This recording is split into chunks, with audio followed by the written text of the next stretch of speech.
Hey everybody, Jason here with a new section of our channel called It's Only a Movie. Before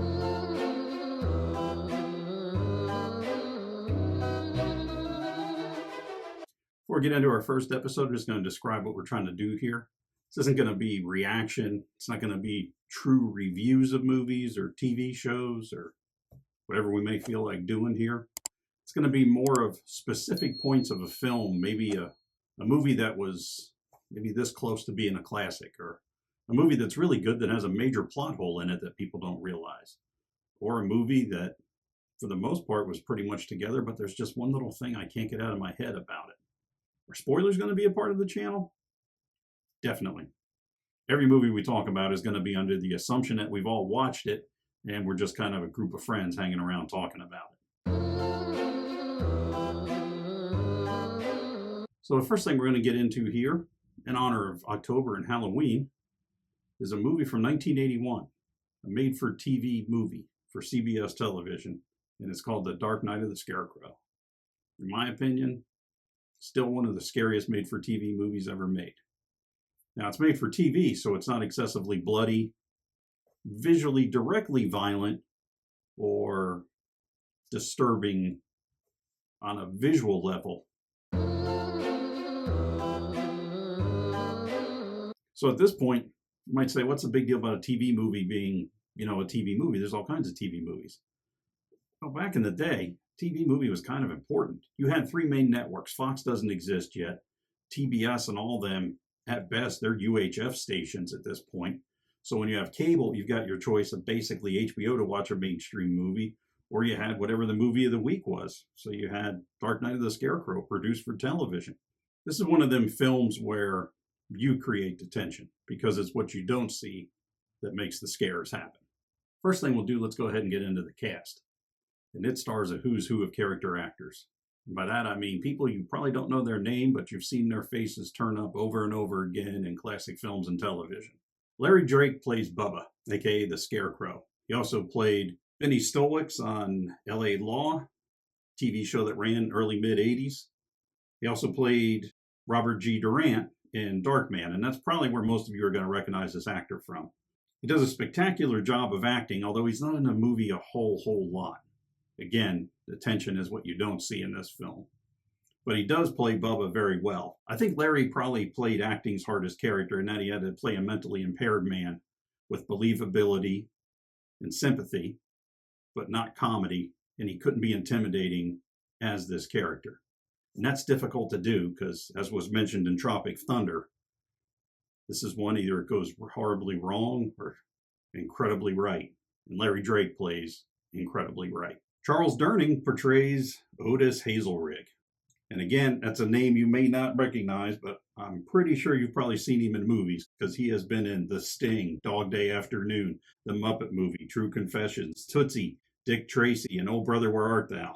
He was nominated for an Academy Award twice for To Be or Not to Be in 1983 and The Best Little Whorehouse in Texas in 1982. Another veteran character actor, Lane Smith, whose name you might not recognize, but whose face I'm almost positive you will, plays Harless Hawker in this film.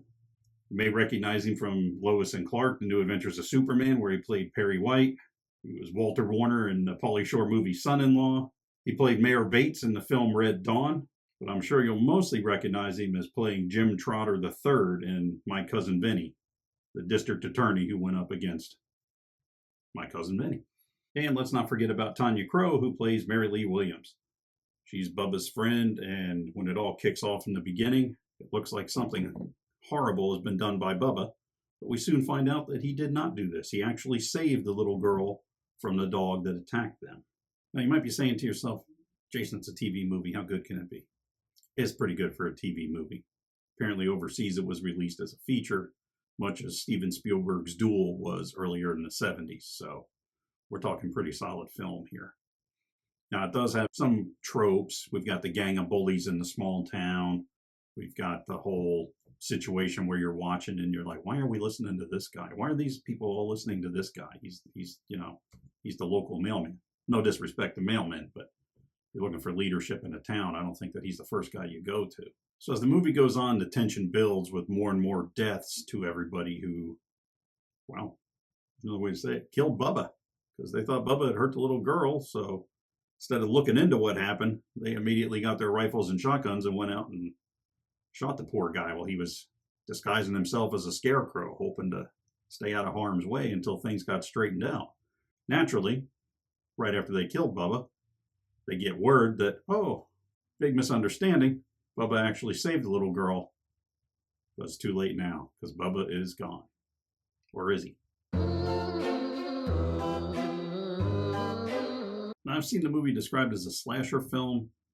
I got to disagree with that because, again, TV movie, can't really put much blood on there. So almost all the horror is implied. Again, it's in your head what's going on in this film. So let's take a look at what makes this movie good. First off, there's not a weak link in the cast. All the acting is solid because you've got good character actors. These guys get hired all the time because they deliver, and they deliver in this movie. Another thing that makes it good is the movie doesn't try to overreach or overshoot its budget. I imagine the movie budget on this thing was not very big, but they did what they could. Again, with the implied violence, not showing much blood, not showing much of what's going on. And for the most part, almost all the deaths could be attributed to an accident or misfortune, if you will. So we've got the setup of the movie, but I don't really feel like giving away the whole kind of film. I think it's a fun watch by itself. So you're saying to yourself, Jason, you just said there were going to be spoilers, but now you're not going to spoil it. I'm not going to spoil this one. I've given you the setup, characters, what's going down with them. Just watch it and have a good time if you haven't seen it. If you've seen it, maybe go back and rewatch it. I'm telling you, it holds up pretty well. I hadn't watched it in a long time, and I rewatched it for this, and I was like, that still holds up pretty well today. Now, if you're saying to yourself, hey, this sounds kind of interesting, I might want to check it out, where can I watch it? Well, it's definitely on YouTube right now as of the date of this recording, which is, well, let's say the end of September 2024. Some random thoughts. There's a sequel that came out, and I think it was 2022. It's not very good. It doesn't play along with the spirit of the original, and it's one of those that feels kind of like they were trying to make money more off of the name than actually coming up with a good sequel story. Another thing to wonder about, does Otis Hazelrig only have male uniforms? Because I think that's about the only thing he wears in this movie, whether on duty or off. So in this Halloween season, if you're looking for something to check out, I would definitely recommend Dark Night of the Scarecrow. We'll be back next week in honor of Halloween in October with another horror film to look at. And remember, when you're watching this and the Scarecrow gets a little too close to you, don't worry. It's only a movie.